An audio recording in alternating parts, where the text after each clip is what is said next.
gentlemen, we are right now live on our Hangout. And we start off always with a piece of scripture coming to you from Psalms 81. Sing aloud and sing aloud unto God or strength. Make a joyful noise unto the God of Jacob. Take a psalm, which is a song, and bring a timbrel. A timbrel is like one of those things you beat. It's also known as a tambourine, something like that. The pleasant harp with the psaltery. The harp and psaltery. The psaltery is like a small harp. It's like a guitar. And the harp is kind of like a piano. Blow up the trumpet in the new moon, in the time appointed, in our solemn feast day. For this was a statute for Israel and a law for the God of Jacob. That is praise. It's like a statute or a law. You know, one of the weirdest things is just being thankful and being appreciative. And basically, that's what this psalm is saying. It's saying, be appreciative for what you have in life, what you're given, the small things in life, the small miracles in life. You woke up this morning. I woke up this morning. And those of you who are listening to this video, you've got a certain degree of health. You have your right mind and right conscience. You can think and you can actually type and you can actually watch this video. These are things you should not take for granted. And being thankful means that you find yourself celebrating. Praise is a celebration of someone or something that happened that you want to recap in remembrance. Remembrance of pleasant memories and things that are sustaining you right now in the pleasantries of life. No matter how unpleasant life may be, whether you're in pain or whatever situation you're in, there's always something to reflect on that's present. That's pleasant, sorry, not present, but pleasant. It could be a memory that's pleasant. And when we go to these pleasant places, it actually helps our body to heal itself with endorphins. You don't have to hee ha ha to be in a pleasant place. Sometimes there's no smile on your face. Sometimes you're in pain and agony, but just going to that pleasant place in your mind can sometimes sustain you long enough to make it through a difficult time. For those people who are on their deathbeds, awaiting to leave this existence, those pleasant places mean a lot. A lot of us dream. We don't know what we dream. But sometimes our dreams recap and recall and rearrange pleasant places, things we want to do and things we want to see. And what I appreciated about Zack Snyder's Sucker Punch is how that young girl was able to go to a certain place in her mind, a pleasant place in her mind, a place where she had some level of control over it. And that's where she made her decisions and her choices. Some of them were extreme, but in her case, she would think necessary. So I can understand people going to see movies and wanting to escape from the world. It's a coping mechanism, a pleasant place in the mind where you can be at peace for a minute and enjoy something and not think about the world around you. But at the same time, there are movies where it helps you to think about the world in a controlled environment, in an environment where you're going to the movies and you're watching a situation play out. And hopefully the good guys in the situation win. It is not that way in real life. Very often, the bad guys win. And sometimes there is a blurred line between the good guys and the bad guys because everyone seems to be doing something to get by. So why I say that movies are a place to help us deal with our situations, even the ones that we have in the real world, is because a director or a writer can create a situation, a controlled environment in which a perceived outcome that should happen in the real world doesn't happen. But why? When you can reflect on that and see that it's because of certain principles that were implemented, this outcome didn't happen. But yet it reminds us of an analogy to the real world. It is something we can embrace, and we can also seek to practice, to test, to see if it actually applies to a real world scenario. A lot of times when we look at movies, certain things rub off on us, whether we are aware of it or not. Take, for instance, Wonder Woman, which you see in front of you. Shout out to Vanessa Collado. Her page is DC España, DC Comics España on Facebook. She's the one that actually did this nice little collage. I saw it in her Facebook, and I thought I would use this as a tool to, again, elaborate on scripture, but to put it in a format that everyone here can understand. And no matter what persuasion you are, religion, whether you're atheist or otherwise, you can use these principles in your daily life. Because all I care about is that you, me, and the others can be beacons of light in the midst of darkness, in this dark world. You have a choice to make. You can be a beacon of light and therefore a star, or you can be a black hole of darkness and sucking everything in. It's up to you. But right now, I wanted to share with you guys a little bit more light, a little bit more positivity for this existence, this world that we live in. As a Christian, I owe it to myself and others to do so. So what's beautiful about Wonder Woman is this. If you look at the actor who plays this, actually, I very rarely think of Gal Gadot because Gal is Gal, but Wonder Woman is Wonder Woman. So for some reason, Gal transcends who she is and becomes Diana for reasons unknown to me. Every time I look at Gal, I don't see Gal anymore. I see Diana. So I'm going to talk to you about Diana. I'm not going to talk to you about Gal, even though Gal's a really nice person.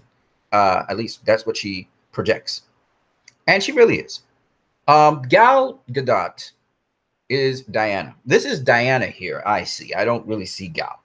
And the nice thing about Diana is that Diana also, she represents or signifies certain values.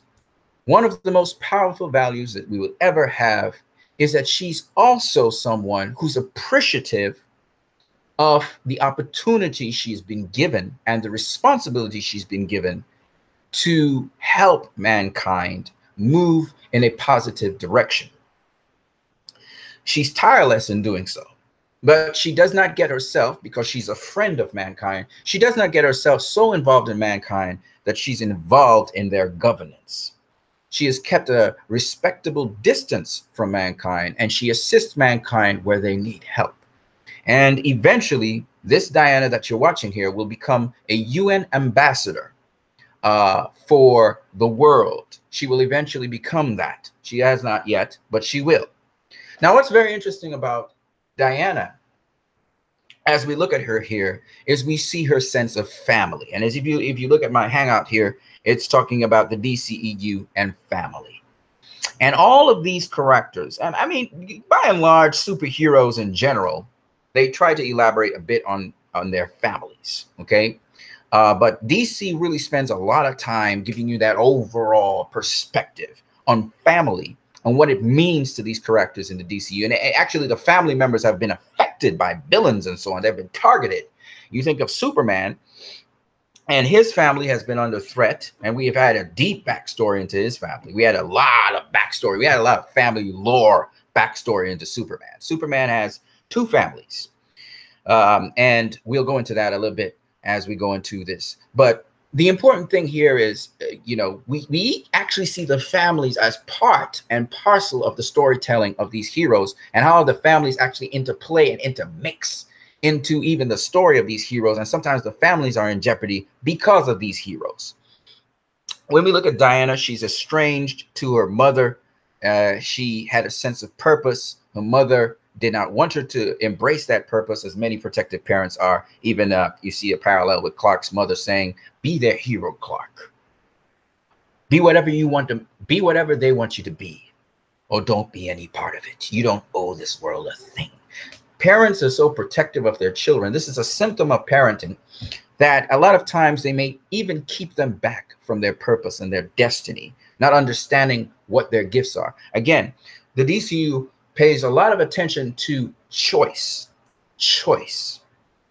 Diana, because she has this burning love within her and is a natural protector by nature, Diana, with that burning desire and love within her, is compelled to carry out this purpose and this mission. She's not going to stand by and allow mankind to be destroyed and injustice to happen just to protect herself and her people. She does not believe in that. And so she does whatever is necessary to protect mankind. She is naturally a protector by nature. She's not only an Amazon, she is a goddess. She is the descendant of Zeus, the last of the gods. So, you know, you see parallels between Diana again and Clark Kent. Clark Kent is known as the last son of Krypton. Diana is known as the last of the gods, the old gods. So it's very powerful, these two, and they have a lot in common with each other. But here I am showing you Diana, her mother, Hippolyta. On one hand, as you can see here, the burning fire here, her mother loves her dearly, but knows that she cannot be with this child. This child has a bigger mission, a bigger purpose, and she must allow this child to be broken free. And so Diana, as you see here, and you can just see it in her face, she has this mission to liberate, to free mankind, to fill them with love, particularly to fill them with love. That's her purpose. So that eventually, hopefully eventually, they will rise above the pettiness that they have of striving and fighting against one another and actually work together for a better society. She knows what it is to have a society based on love. She's been in Themyscira, where Amazonians all work in harmony and in unity, and they build a society, a very civil society based on those things. And so she knows what it is to have grown up in a society which is nurtured and loving and kind and understanding of every single representation of people and always giving a person a chance, a second chance. Even though the Amazons don't have any men on their island, they gave Steve Trevor a good chance. You know, they gave him his say, they gave him his hair out. Of course, Diana kind of had to protect him. Now, what's interesting about this is, as I said before, family. Diana's relationship to her mother, therefore the relationship to the Amazons, her mother's connection to Diana, that even though they're separated by dimensions, her mother can still send messages to her. Even though Diana has chosen, she's chosen to stay among mankind. Even though I don't think it's very easy for her to return to Themyscira, even if she wanted to, it would be very difficult for her to do so. She's chosen to stay in the world of mankind. Now, what's interesting to me, if you were to ask me, is why are the Amazons still in Themyscira? Why haven't they sought to follow after Diana and go into the world of man? And that's a good question. I would like all of you guys to answer that, because Ares is no longer a threat. Diana has put him down, unless Ares is still around, his spirit, like the old gods, and Hippolyta's not taking any chances. But it's interesting that the Amazons, even though they tried to protect themselves and hide in Themyscira, trouble still comes and finds them in Steppenwolf, who they've faced before. And the Amazons, in number, they're a match for Steppenwolf, but singularly, each Amazon is not a match for Steppenwolf. This is clearly the case. And also, we've noticed that Diana takes up the torch from her mother Hippolyta and starts to face Steppenwolf in a one-on-one battle, in which she, again, in a one-on-one battle against Steppenwolf, nobody stands a chance against him except for Superman. And so she even is defeated by Steppenwolf when she tries to go at him. She and Aquaman, two of them, going toe-to-toe with Steppenwolf is still not enough. He's able to beat them back as well. And Steppenwolf's a massive, massive, massive monster of a being. He's about 9'2", and he's tremendous. When it comes to using his weapon, he knows how to use that weapon very, very well. So it's very interesting that Diana, in trying to protect the world and also in trying to protect the Justice League itself, that you see that she still has this desire to put down any threat that threatens mankind. And in addition, or threatens the world, period. But in addition, you see that, again, that love within her. She's hesitant to put down Superman. And below here, we see her draw the blade. She has this special sword that chops through just about anything. There's some magic involved in it as the lasso. And we see here,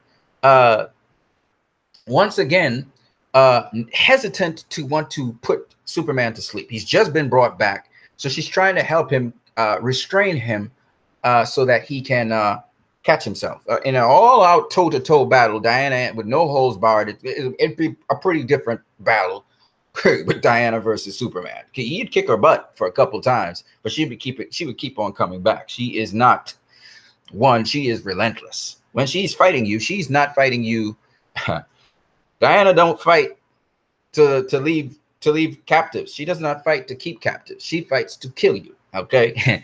But in this case, she wasn't looking to fight Superman. She was very hesitant to fight him. And you saw how she chops down parademons, and you saw how she took down other hordes. And she has the spirit of Antiope in her. She's been trained by the best warrior ever. So she is the greatest Amazon warrior at this point in time. There's no Amazon warrior greater than her. She's had thousands of years of training. So there's no living being that exists right now on planet Earth that has better combat skills than Diana. Diana is the ultimate weapon. She is the ultimate. Nobody takes down Diana. I don't care who you are. You're not just going to take down Diana like that.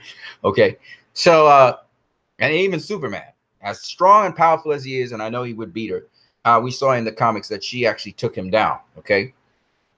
So Diana is a threat, and you can see here the different aspects of her. Here, she's holding back here. Here, she's not holding back 1 inch. I mean, she's going for it, gusto. I mean, she leaped off the platform as it was breaking away, and she was diving after her sword. I mean, that's crazy. Then she flips in the air and chops a parademon in half. So if you don't know, you don't want to get on Diana's bad side, okay? She'll kill you, and she does not think twice. We saw her kill the terrorist. She didn't think twice to kill him. She was like, I'm a believer, and then she just blasts him to thy kingdom come, and he's dead, dead, dead, dead, dead. And people are like, oh no, she didn't kill him. No. Oh yes, she did. She sure did. He ain't no Steppenwolf. He can't withstand that blast. He's probably ripped into a million pieces. He's probably particulates. He's probably atomized by that blast. That is not a blast a human can take. Okay. Superman's a Kryptonian. That's a totally tough skin. Steppenwolf is almost indestructible, right? That's why I don't think he's dead. But when it comes to humans, if Diana hits you with that, you're dead. And she even blasted Steppenwolf up into the sky and hit the side of the nuclear silo that was there. You know, come on, man. Diana is a beast. Okay. So we see that it's about being thankful and giving praise. And one of the things I notice about Diana is she's a very not only intuitive person, and she feels what other people feels, and she's very caring, but she's also one who is very thankful. You heard Superman say, I wouldn't miss, I'm glad I didn't miss this. And she was like, me too, and she's very appreciative of people. She's very appreciative of the situations and the opportunities that she's given. And you can see she treats her role, even as a leader, very caring leader, because again, the Amazons are very caring people. Antiope was an extremely caring leader for her fellow soldiers. And Diana is just like that. And she's very caring for people and for everyone. She's very appreciative of people and things. And so it's very interesting that, again, Diana kind of symbolizes, in my opinion, how someone could conduct themselves in a manner that is appreciative of every situation, every moment that you have. And if you give thanks for that, I give thanks to God for that. I give God thanks for the opportunity to be here to talk to you guys. It's a privilege and an opportunity to do this. I don't take anything for granted, because you just never know what could happen in the next second or the next moment. I'm very appreciative for the family I have, my family, my mother, who's still alive, my brothers who are still alive, and their families, and their mother-in-laws too, and whoever else is alive. I'm appreciative for family.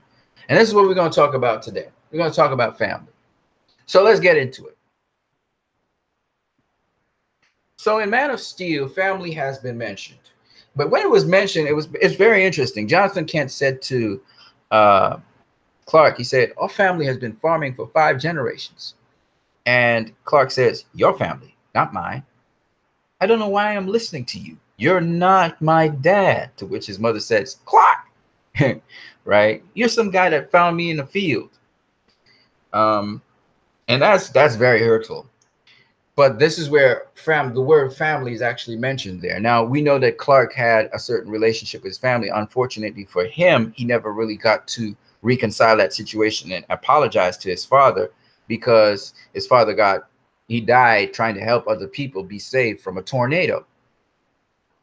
And that tragedy that seems to happen in Clark's life is one in which it teaches us to value people while they're alive. Clark learned all of his values about being a Superman, about being this beacon of hope to people of Earth. He learned all of those values, the tools necessary for that, from Jonathan. Clark basically lives out Jonathan. What you see is Jonathan living through Clark. It's not Clark. Jonathan was a caring guy. Jonathan was a considerate, thoughtful person.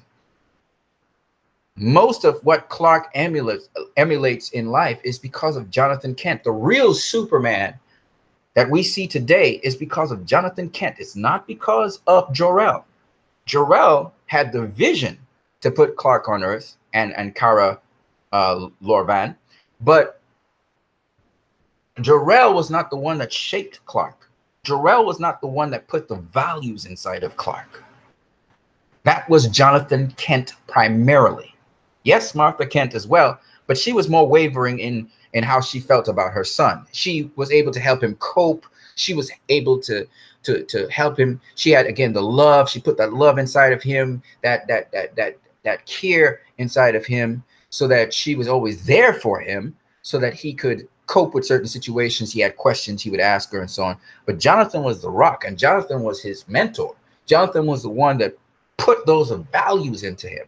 So when Clark says this very, very hurtful thing to Jonathan Kent, where he says, "I don't know why I'm listening to you. You're not my dad." That was the most hurtful thing he could say. Of course, he turned around and said, "Sorry, Dad." And he was trying to say something, but Jonathan kind of dismissed it and was moving on to the situation at hand.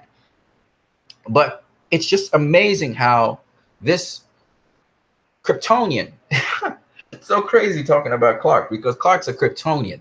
I keep on forgetting he's a Kryptonian. He's not a human being. This is a Kryptonian talking to an Earthling. Oh my God, that's so crazy. And this Earthling takes this Kryptonian as his own. I mean, when we talk about fathers and then we talk about biological parents, it's two different things.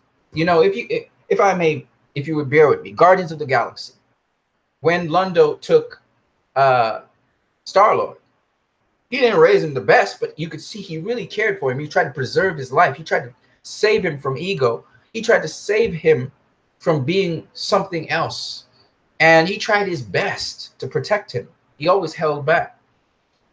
And because of that, this guy in death, always in death, these guys are appreciated. In death, they finally gave Yondo that respect he deserved. He was alienated from the people, the group of people who, he was supposed to represent. And I feel the same way about Jonathan Kent. When I think about Jonathan Kent, except Jonathan Kent knew how to put in the right values into Clark. He put in the good ingredients into Clark.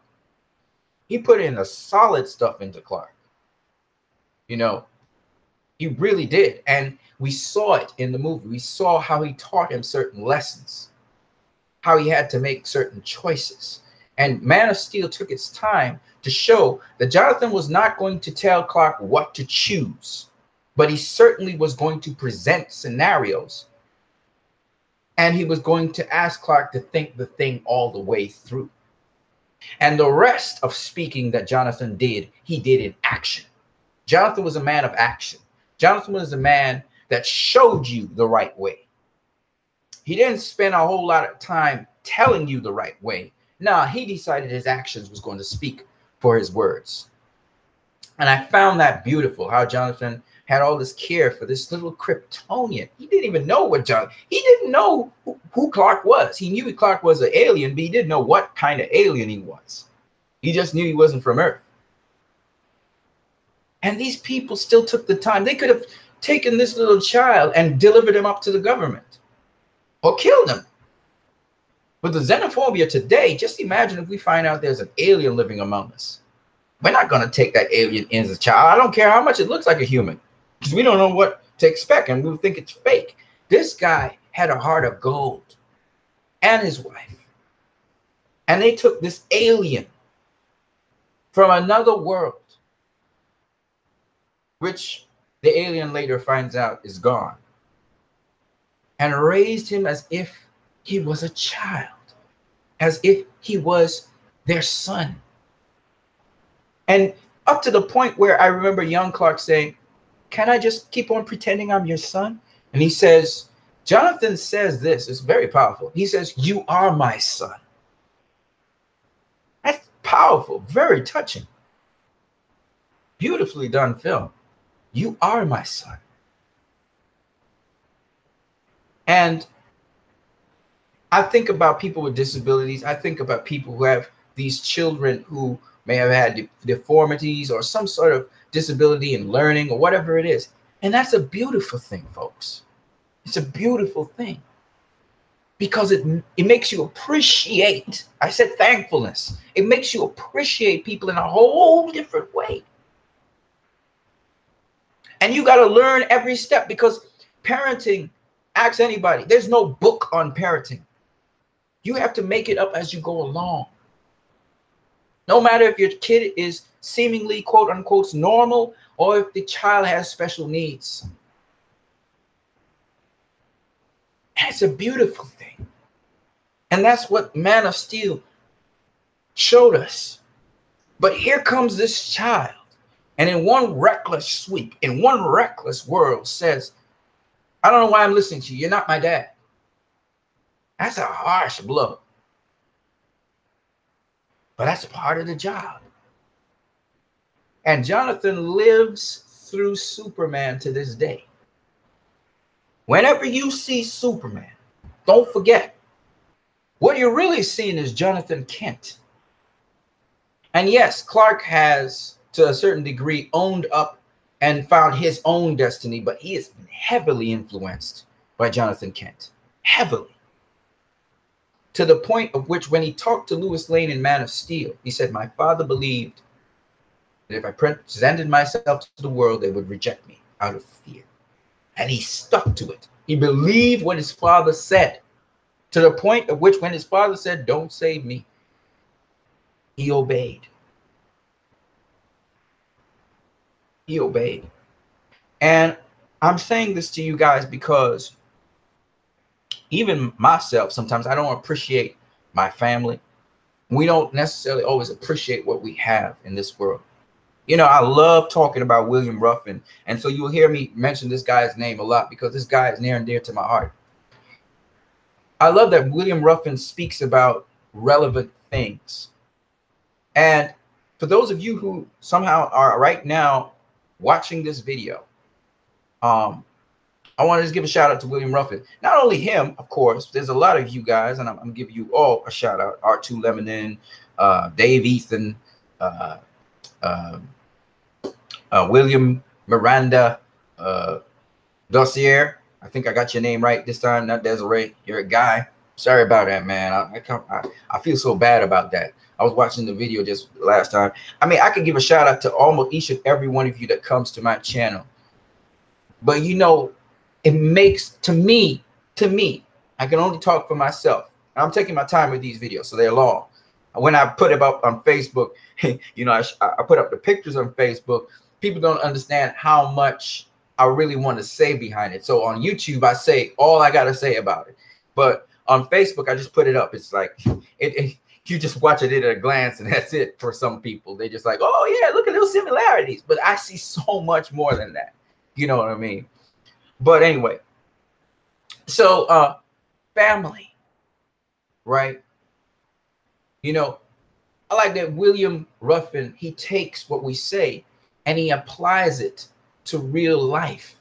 I love that.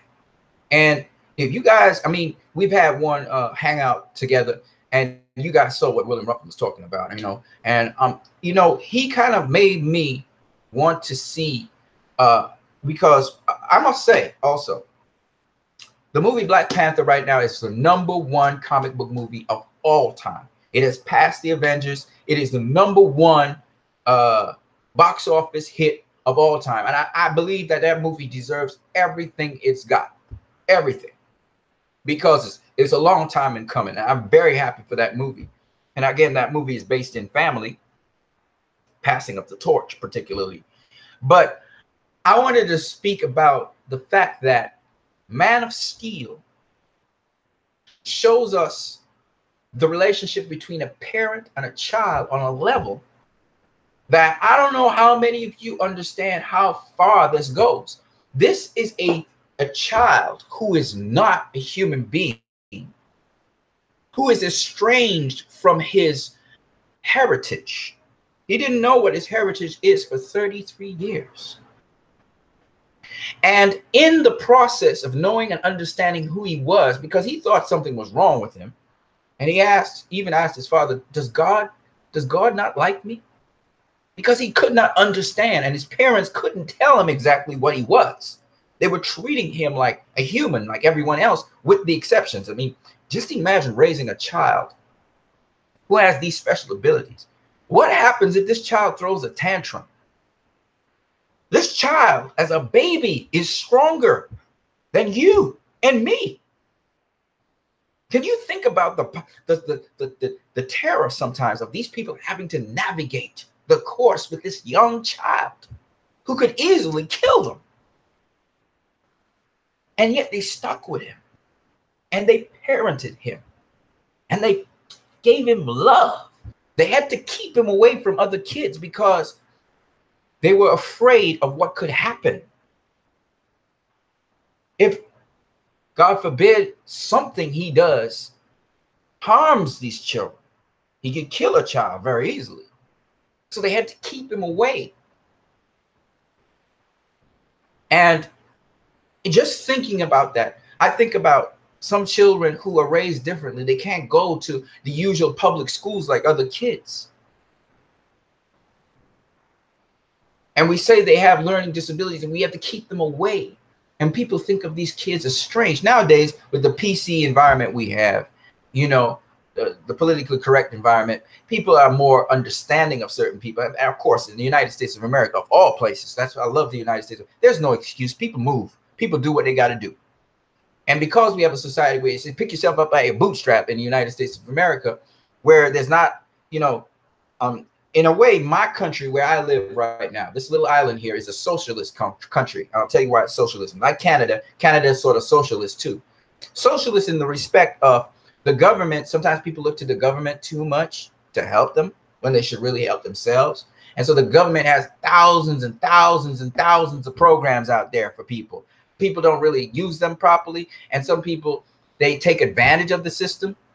Well, it kind of has a much better balance. But the point is that in the United States of America, it's more of a free economy to some degree. So that you have businesses and stuff, and healthcare is not free. In my country, healthcare is free.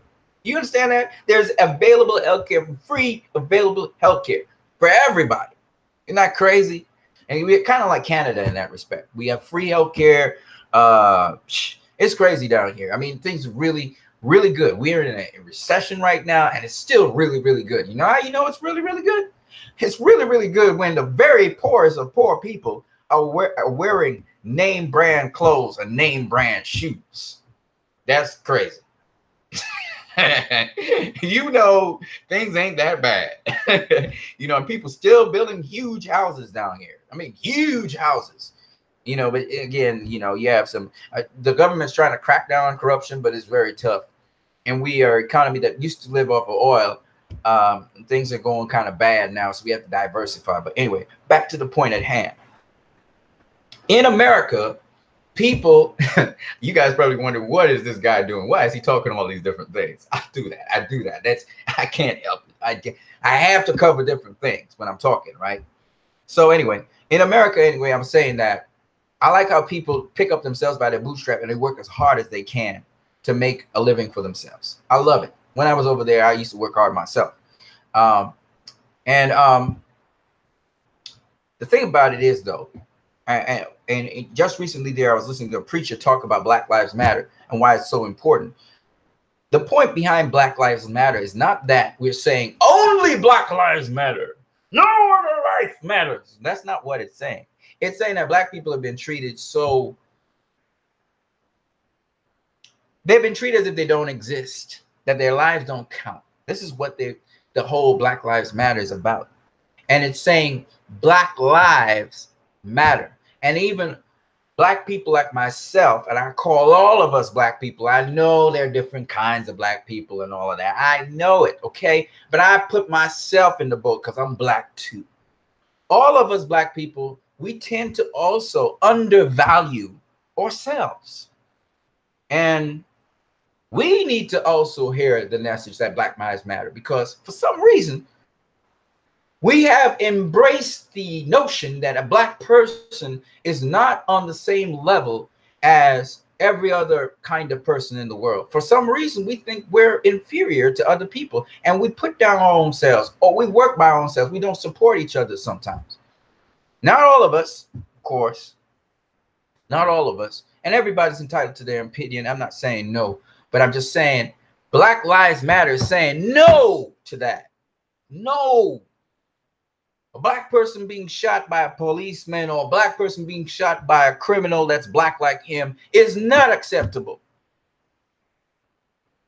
Both of them are not acceptable. You understand what I'm saying? It counts, but it makes news. It's prevalent, and people are like, oh yeah, those Black people, they're always criminals. They're always bad. Police shoot them. That's the lie that's been perpetrated about Black people. We're not all criminals.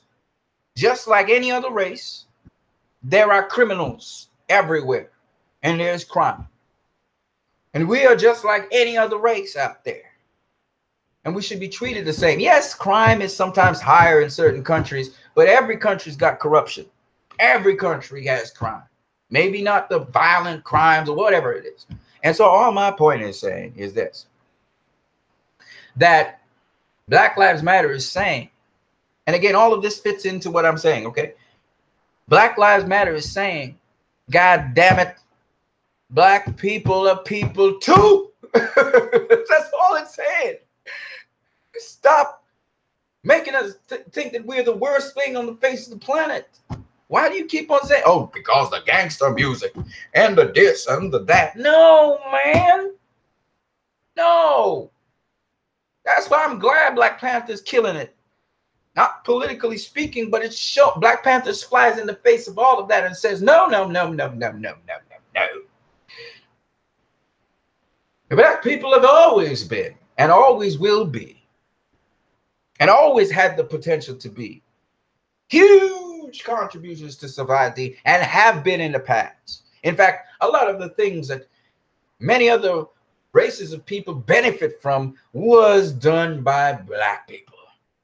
I just had to say it because it's true. And I'm glad Black Panther came out. I'm glad for the response for Black Panther. I'm happy. And so this is the significance. Once it elevates us as human beings, I'm all for it. And what does that have to do with what I was talking about with Superman? Superman is that. Superman was seen by the world and feared for him not being one of us. He was the opposite of what Black Lives Matter is trying to push, where people think of Black people less than human beings. Oh yeah, another Black person killed another Black person. I don't need to make them that's not necessary. That makes news. No, it's horrible. It's not good. Oh, a policeman killed a Black person. Yeah, he probably deserved it. No, it's not right. Especially if the guy didn't do anything to be shot. We have to do better. And we have to come together. Well, the same thing with Superman. His parents valued him. They could have said, oh, what is this strange looking alien looking thing? I need to give it to the government or I need to shoot it. Kill it. No, they didn't do that. How many of you would have killed Kal-El at birth? Oh, cute little baby. What is this? Spaceship? What the? They gotta shoot that thing. How many of you would have done it? Imagine if Kal-El was black. He came from space. And he turned out to be a black little baby crying. You would say, oh, poor baby. We need to mind this baby. No, hell no. You'd kill it. Some of us would have killed it. I don't know if I would have killed it or not. Maybe I would have. I don't know. I don't know. Seeing a baby in a funny looking contraption, maybe I'd have killed it. Who knows? I can't say for sure. And y'all would look at me like, you would have killed that baby? Maybe I would have. You just never know. Haven't you killed a cockroach in your house? You ever thought about the cockroach? Oh, poor cockroach. Oh, man, that's a life. God gave it life. No, you just killed the cockroach because it's your mental state. It's where you're at. You know what I'm saying? So I just wanted to talk about Kal-El and how these people raised it. They had to be good people to do this because it was a huge risk they took, a huge gamble on a baby that came out of the sky. And it's just something I think about all the time. Shout out to all you guys in the chat section. I'm going to catch you guys in the chat section in a minute. I know this video is taking a pretty long minute. I'm sorry about that. I like to talk, and so I talk pretty long. I'm sorry about that.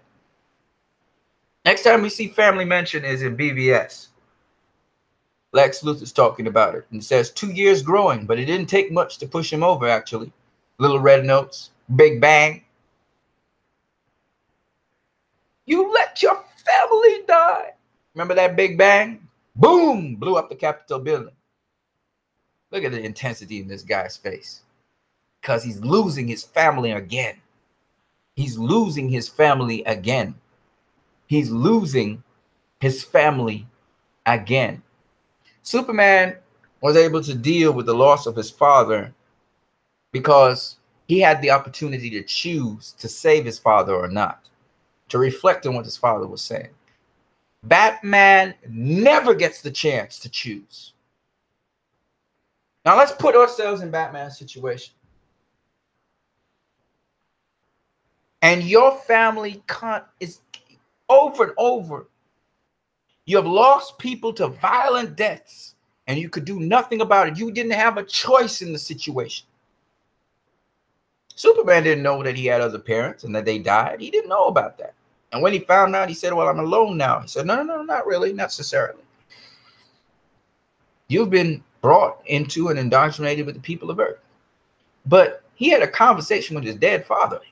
And even Jonathan Kent, he had some conversations with him in recollecting pleasant memories. Batman never had that opportunity.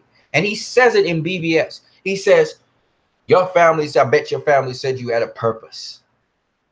Well, I learned of my purpose when my family died in the gutter for no reason at all. I learned that life only bends to you if you force it to. And Batman has learned a harsh lesson. Yes, he has Alfred as his family, but he has learned a harsh lesson through brutal, violent deaths to people he loved. You see him watch Robin's costume, and it's ha ha ha, the joke's on you, a violent death. You see him remember his parents dying in front of him, and he's bawling out. You see this child bawling out in horror. See his mother and father executed in front of him, and he's an orphan. Lost it. Then, as in the World Trade Center buildings, his family in Wayne Enterprises, he had to witness that. He didn't have that opportunity to choose whether his family lived or died. He never had the opportunity to save or protect his family. Here he is trying to prevent all these people from killing other people, and he can't even save the people in Metropolis. He can't save the people in the exploding building. He didn't even expect it. And he shares something in common with Superman. Superman gets discouraged because he could not save people in the Capitol building. And if you think about Superman 1978, Superman was discouraged when he could not save Lois Lane. In fact, he freaked the hell out. He went nuts. He lost his mind. Then he took off in the sky and he tried to spin the world backwards, which would kill everybody on the planet, by the way, if that was a realistic movie. So you got to understand, these are extreme circumstances to put our superheroes through. Batman, through this crucible he's been through a number of times, there's going to be a breaking point. And that was it. That was the breaking point right there. And Lex Luthor says, it didn't take much to push him over. Little red notes. Big bang. You let your family die.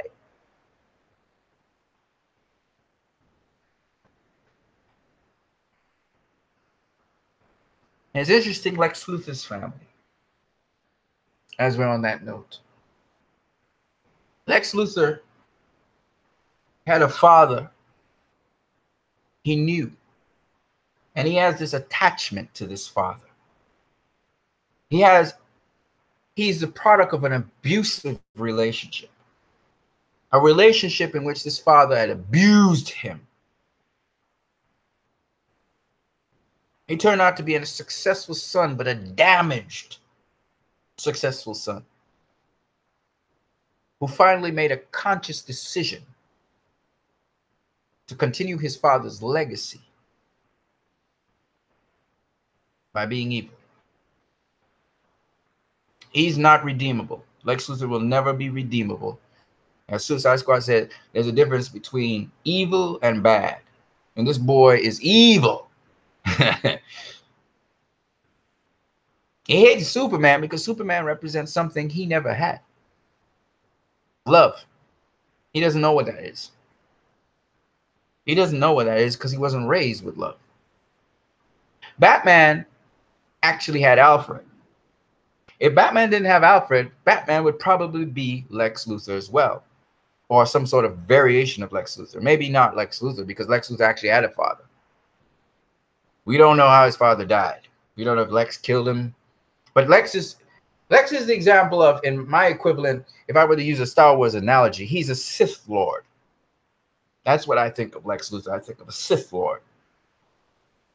How the Sith read their mentees. No love, no mercy.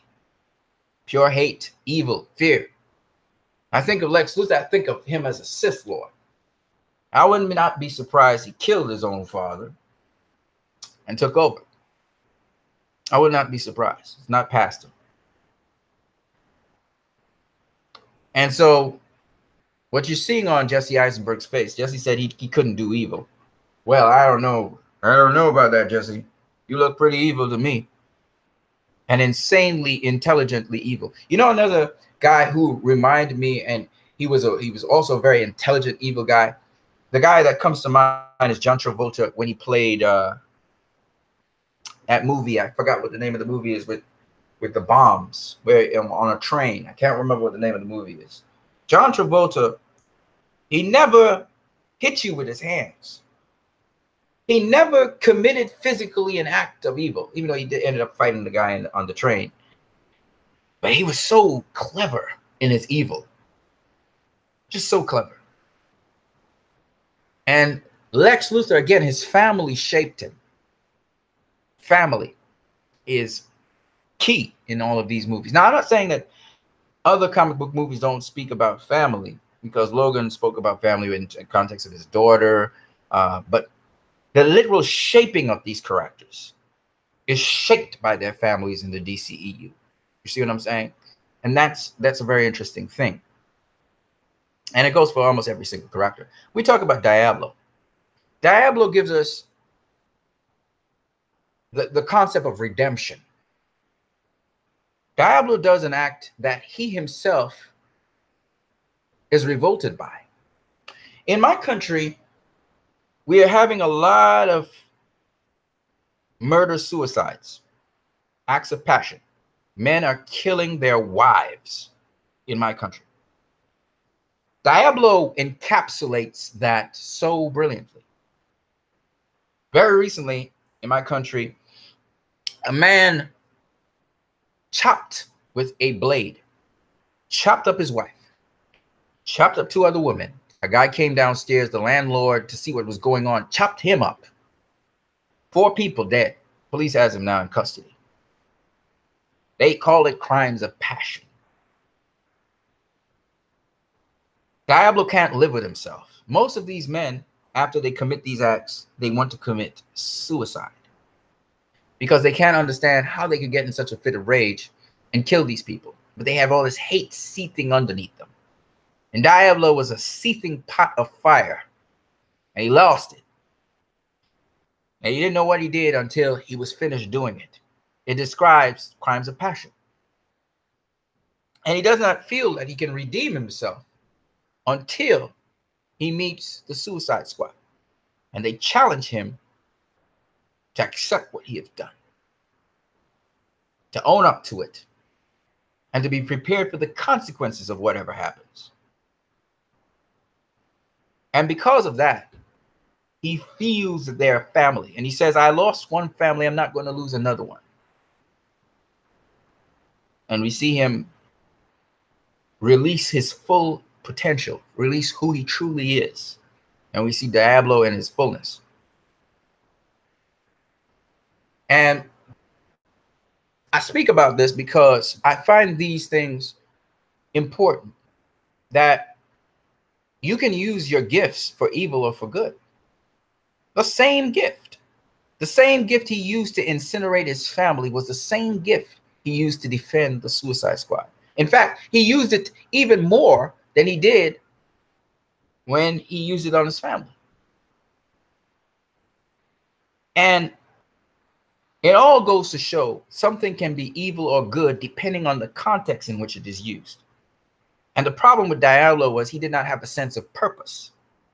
He used his gifts in a very evil way in the society he was in.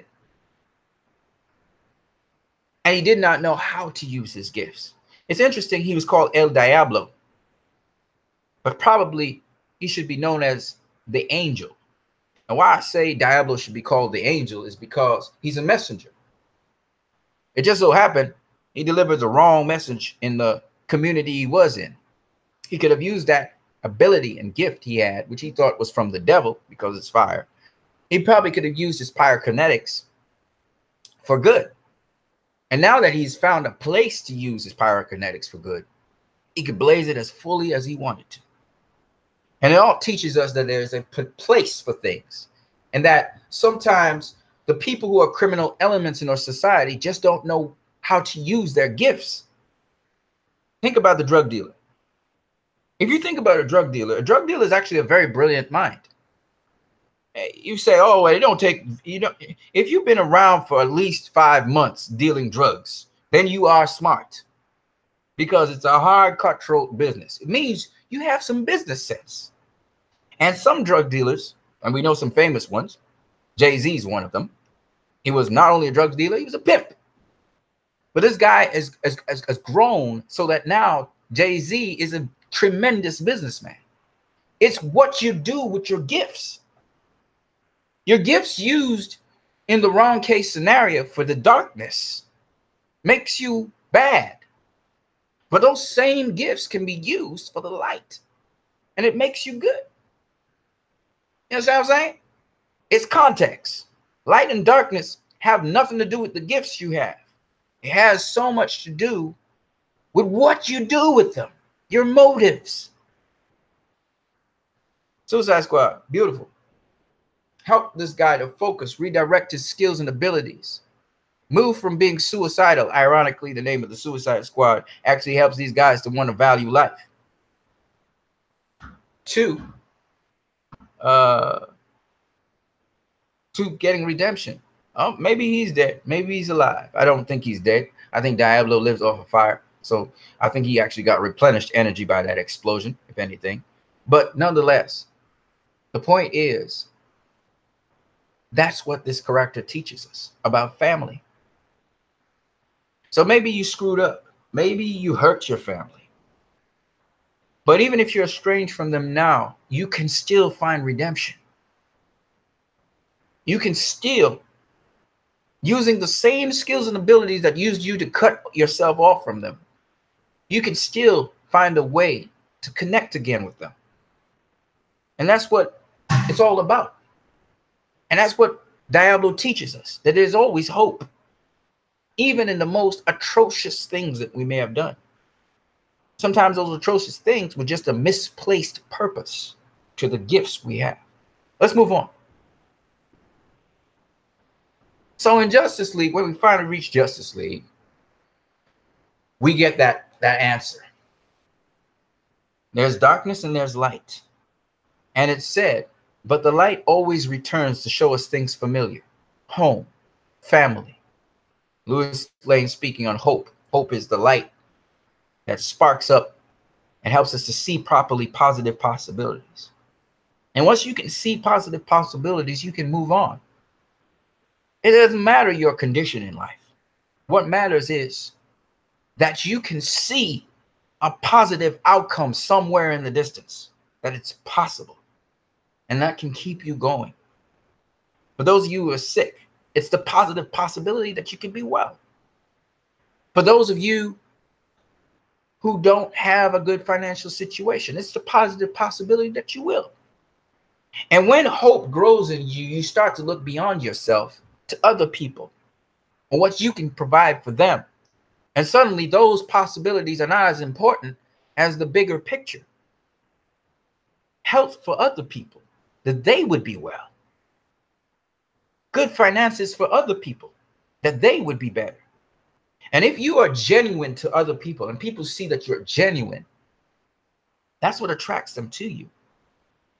And they see that you can offer them something, they will come. That's why certain films like Black Panther and Wonder Woman appeal to so many people. It's a pushback on the constriction that society is saying. Certain people in society are saying women are secondary. They're ugly. They're just objects to be disrespected. Wonder Woman was the pushback on that. No, black people, they don't have no right to say anything. They should shut up. All the athletes out there, you should shut up and know their place. Black Panther was a pushback on that.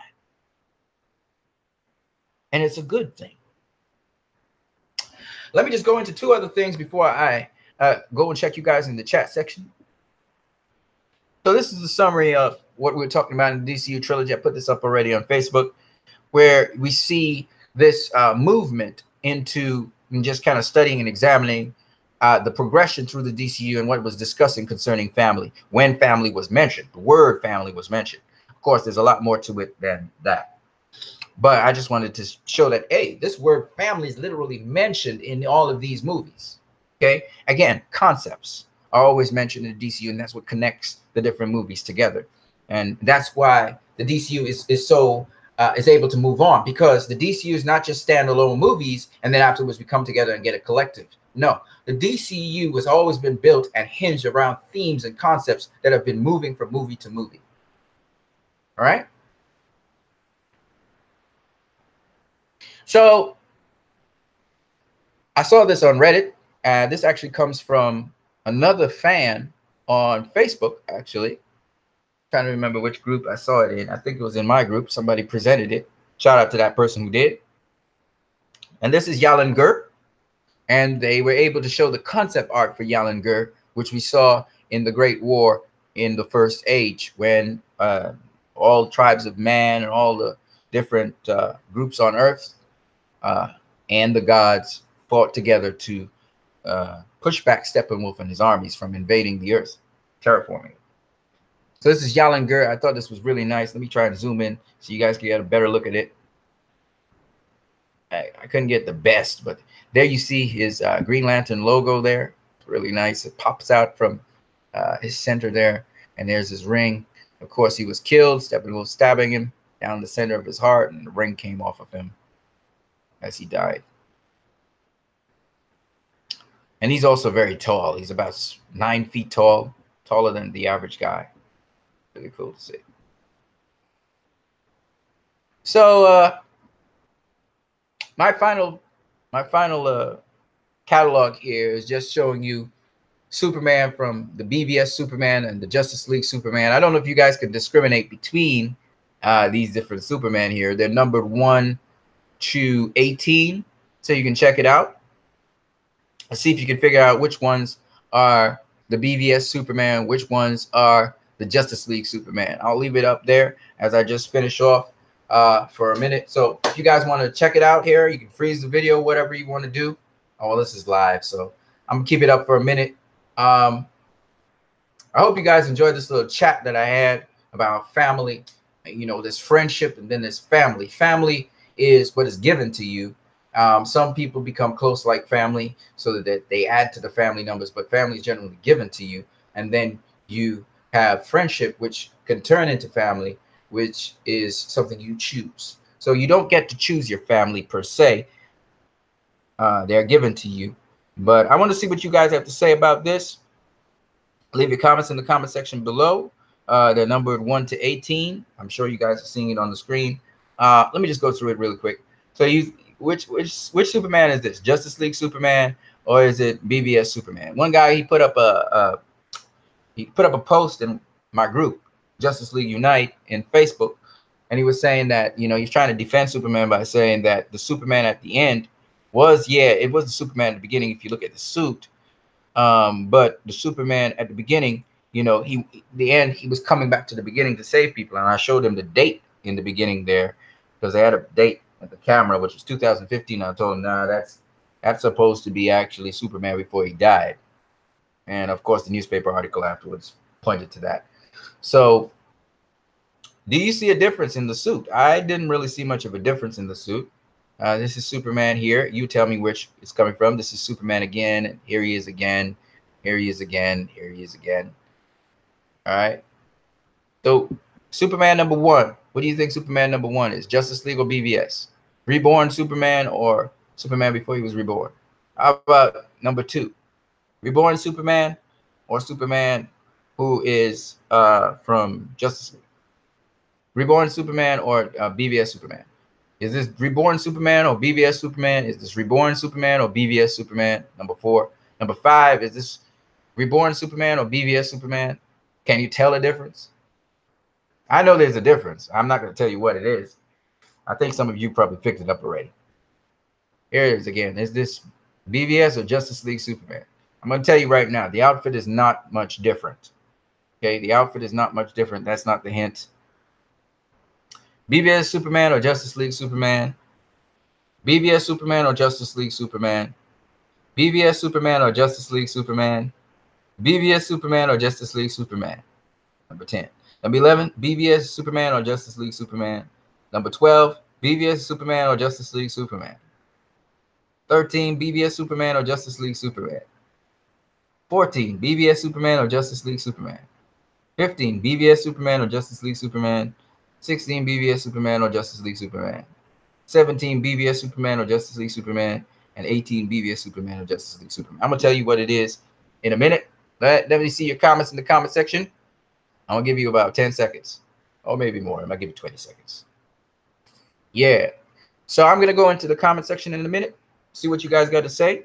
We can even have a little extended chat in the, you know, if you guys want to join the hangout, whatever.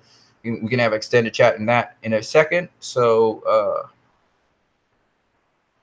let me know. Okay. So the hint right here, I'm going to spoil it for everybody. The hint, how you know Justice League Superman from BVS Superman is really simple. It's not, you're not looking at the costume. If you look at the costume, you're not going to see much difference because the costume is pretty much the same. All right, it's pretty much the same. It's almost pretty much the same color and everything. You're looking at his head. You're looking at where his head is parted. So the BVS Superman has a part on the right side of his head, whereas the Justice League Superman has a part on the left side of his head. So that's the deciding factor. That's the thing that's going to let you know you're not, the outfit's not different. It's not different at all. So I mean, there's a, maybe you could say there's a little bit more definition for BVS for Justice League Superman than BVS Superman. There's slight improvement in definition, but for the most part, it's the same Superman. So it's basically the same suit. So I mean, from there you can tell what's up. And what happened was, in the beginning of Justice League, when you go and watch it again, you're going to see that Joss Whedon forgot to put the part on the right side of Henry Cavill's head instead of the left. They kept it on the left side of his head. And that was a little glitch, a little error, because, you know, Henry was being made up a certain way. So in the reshoots, they forgot to do that. They just kept it the same way. And they didn't know that in BVS, he actually had the part on the other side of the head. But Zach would have picked that up. It's all good. So based on that, I can tell you number 1 is Justice League Reborn Superman. Number 2 is BVS Superman. Number 3, Justice League Superman. Believe it or not, that's Justice League because of the part on the left side of his head. Number 4 is BVS Superman. Number 5 is BVS Superman. Number 6, BVS Superman. Number 7, Justice League Superman. Number 8, Justice League Superman. Number 9, believe it or not, BVS Superman. Okay, this is BVS Superman. Number 10, BVS Superman. Number 11, BVS Superman. Number 12, Justice League Superman. Number 13, BVS Superman. That's why I told you the suit don't really make much of a difference. Number 14 is Justice League Superman. You can see the suit's basically the same. Number 15 is BVS Superman, a different color palette. That's why it looks so different. Number 16 is Justice League Superman. That's right. This is Justice League Superman. And number 18 is BVS Superman. So you can't really tell the difference. He looks the same from here to here. Looks the same. But this is BVS Superman here. This is Justice League Superman here. BVS Superman here. Justice League Superman here. They look almost the same. See? It's Justice League Superman, BVS Superman. All right. So, you know, it don't, the costuming is not that much different. There's a slightly more shine and a little bit more definition on the Justice League Superman. Again, this has to do with color palette here, which is why this looks this color, how they did the color palette. But actually his suit looks more like this, and this looks more like that.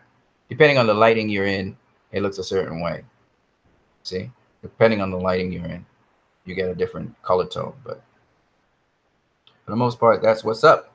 So leave your comments in the comment section below. Let's go to the chat section now. Let me get out of this real quick. Woo. And we're going to talk in the chat section a little bit to you guys about this family and the DCEU. All right. We're going to talk about family and the DCEU right now. Let me see what you guys are saying in the chat section.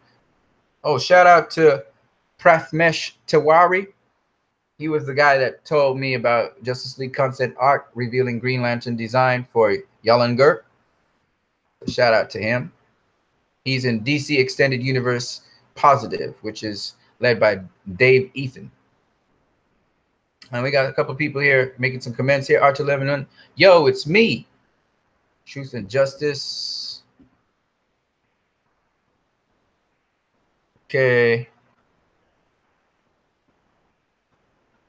Truth and Justice says change the title to Trilogy. Now it says Trilogy. Dave Ethan says, hey, I just got home. Another day of work at the Home Depot. Boy, I'm thankful that I have a job right now. See, being thankful is a great thing, man, Dave Ethan. It is a great thing. R2 Lemonin says, so do I, Dave Ethan. I'll be working 3 nights next week from 9 p.m. to 3 a.m. and I'm happy to get paid. Yes, sir. I hear you, man. I hear you. I hear you. I hear you.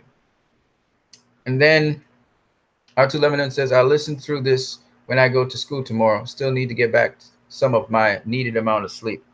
Dave Ethan says, oh, by the way, I go to work with my pa in everyday time at my job at Home Depot, and I'm thankful for that. Yes, sir. Weekdays to be accurate. I can definitely relate to Superman.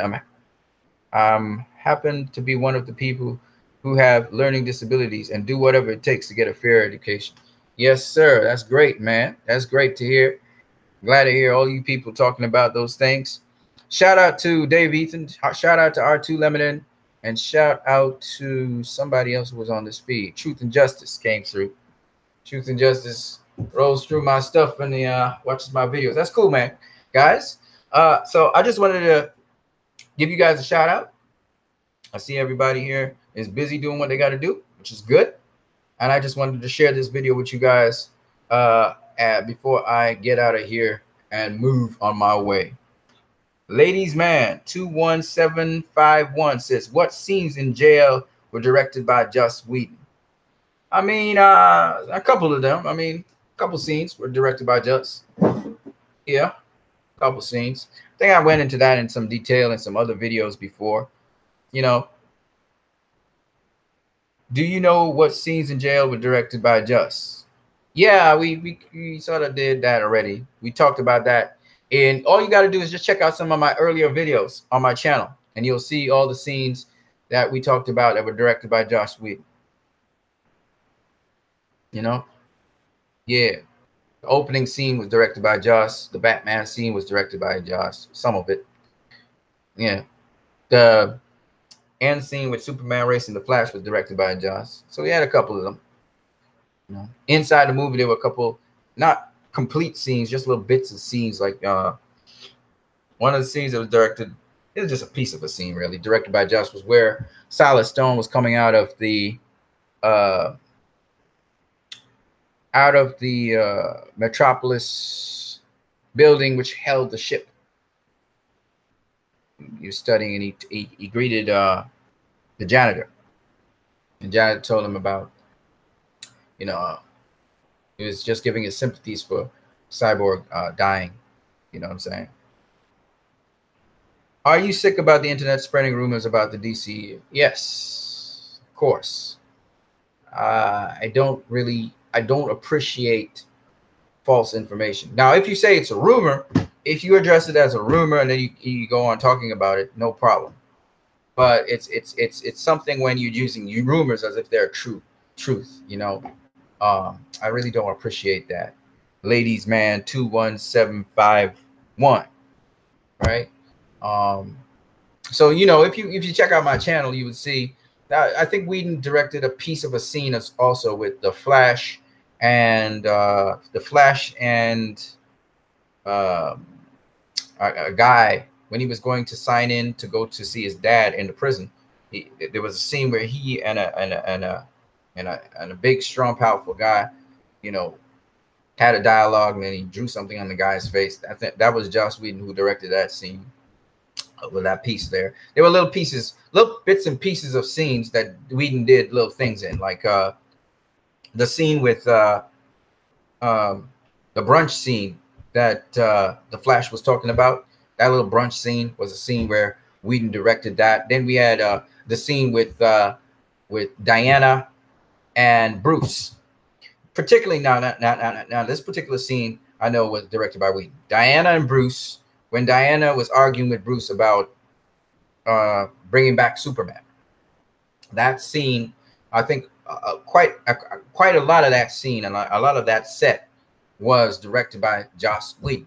But I can tell you for a fact that when Diana is talking to Bruce and they're toasting after they brought Superman back to life and Superman is gone with Lois Lane, and Bruce has the damaged shoulder and stuff, and he gets up and he's talking to her and he says it's none of my business and stuff, and they're toasting and all that stuff with the wine or the scotch or whatever liquor they're using.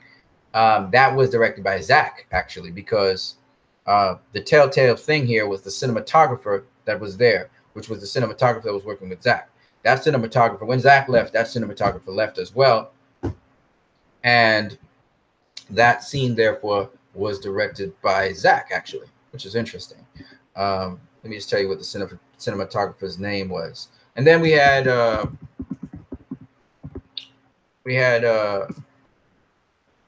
couple of scenes where we did bits and pieces of stuff. The third act, some bits and pieces of the third act were done by Whedon, where the final fight scene with Steppenwolf, and some things would change around or moved around, even though it was directed by Zach. So you take, for instance, where Superman was blowing the ice breath on Steppenwolf, that was Whedon. Where Superman's talked about, I believe in truth, but I'm a big fan of justice, that was Whedon. Just little pieces, like little bits and pieces. Some of the fight choreography was Zach. but it was rearranged, or the color palette was changed, so that Whedon was the one kind of directing how this thing would be put together. You understand? So it's not necessarily that everything was done from scratch by Whedon, the CGI and stuff, but it's that he took the CGI and he reshaped it to have a different kind of scene and cut out certain scenes that would have been there before. So where Cyborg and Aquaman was supposed to be fighting alongside Wonder Woman, she's supposed to fall down in between them and then face Steppenwolf. That was kind of cut and rearranged, so that was just Wonder Woman alone that came in by herself, and then Aquaman attacks Steppenwolf from a different angle. Cyborg now comes onto the scene by Flash bringing him in. So that was changed up. And the final fight scene was changed up a bit. The final fight scene was changed up a bit in the sense that Steppenwolf's, yes, that was planned for Steppenwolf to boom tube out of there. But just the way in which it was going to be done from the behind the scenes footage, Superman, Wonder Woman, the Flash, Cyborg, they were supposed to be together. So when Steppenwolf slams Flash when Flash comes and says, you should see what's happening out there, and Steppenwolf picks up the Flash and slams him against the side, that's Whedon. That was not originally what was originally supposed to be there. So those kinds of things with the third act, it was a little bit different. But the third act in and of itself, no, the third act was supposed to be the way how it was going. The League comes, they disembark. Batman's supposed to go take out the towers and stuff. The League is supposed to go face Steppenwolf. But the League comes back and saves Batman. All of that was supposed to happen, right? So it's just this final showdown with Steppenwolf. There are some things that were changed. And then the cinematography was changed a bit as well. So it's not necessarily that the third act was drastically changed or the story was changed. It wasn't the story particularly. It was like certain action sequences were changed, and then they manipulated the environments to change the story a bit. It was going to happen that way. Superman was still going to show up and all of that.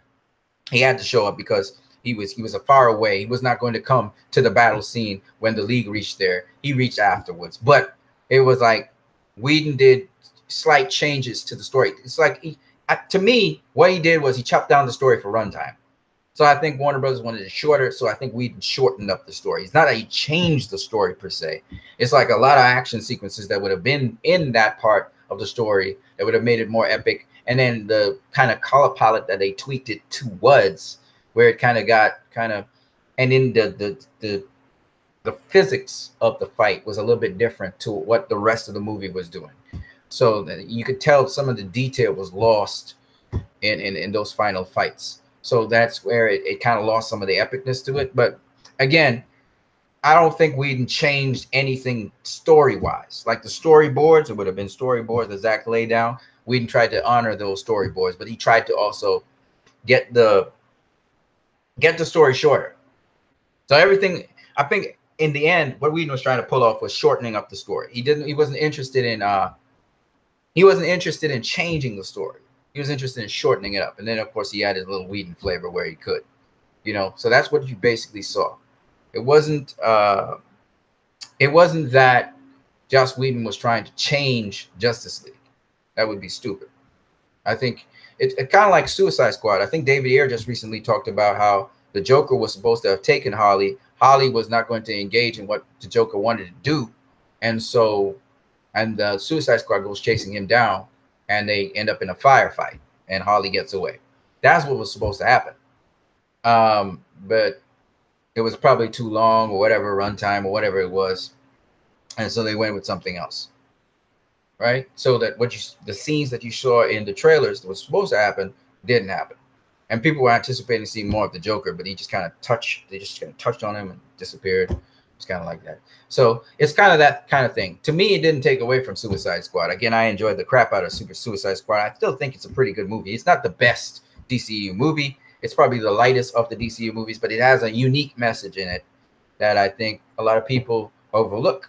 And that's why I like to talk about the Suicide Squad. I don't think it's a bad movie in any way, shape, or form. I just think that it's not as rich as the other DCEU movies. I think it's the least compact DCEU movie. I think the most packed DCEU movie so far in terms of packed, stuff in it is Batman v Superman: Dawn of Justice. But then Suicide Squad, Justice League is next, and then we have Batman, and then we have Man of Steel, and then we have Wonder Woman, and then we have Suicide Squad. That's how I rank the DCU movies so far.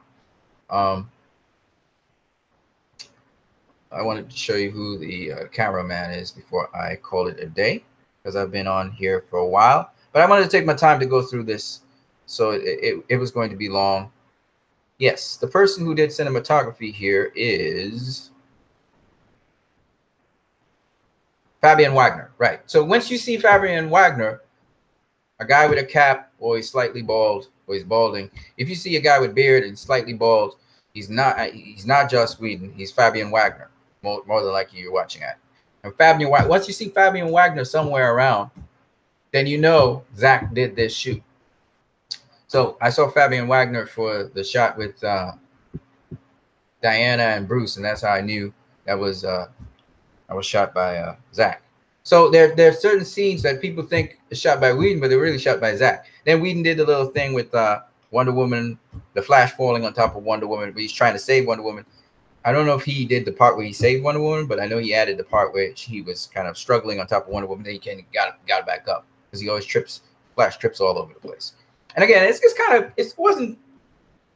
it's borderline. I personally still don't like it. I don't like that he fell on top of Wonder Woman, but at the end of the day, I mean, he did trip and he did save her life. So it's not that bad as in Avengers Age of Ultron, where Bruce Banner just falls headlong into Black Widow's breast. It's just like, come on, man. But it's still something that I didn't particularly like. But that's probably my own I don't have many criticisms of Joss Whedon and what he did, his contributions. There are a couple little critiques that really annoyed me. When it comes to the soundtrack, I got used to the soundtrack. Okay, didn't really like it when I first realized what Danny Elfman was doing. I didn't see the movie yet. I heard the soundtrack and I was like, this is not, what is this? It's not. But then when I heard it, the anthem being played in its full splendor, and then I saw it in the movie, certain parts of it did kind of rate me wrong, but I was cool with it. I didn't feel it was an atrocity. I don't like horns, and they're not innovative all the time in a movie, to be honest with you. Superhero movies is particularly, it's too cliche. So I didn't really like that aspect of it, but I was cool with it. It did what it needed to do. It had its background. It was not as great as Junkie XL would have done, but it's okay.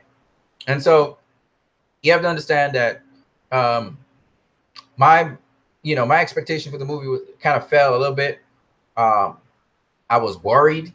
Actually, well, you can just go watch my videos before I even saw Justice League. I was like, if this thing is crap, well, it's crap. I'm going to tell you guys it's crap.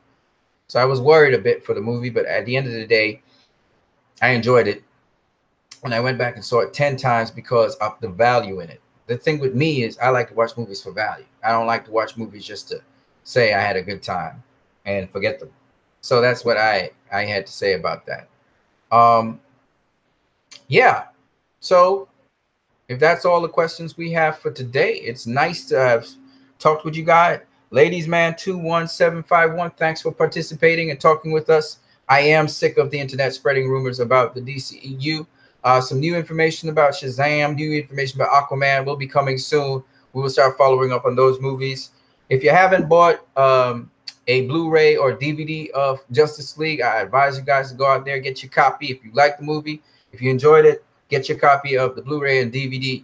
You can get it online if you have a credit card or debit card. If you don't have a credit card, debit card, you can also get it in your local store. I'm still hunting around for one local store down here because I don't have a credit card or debit card.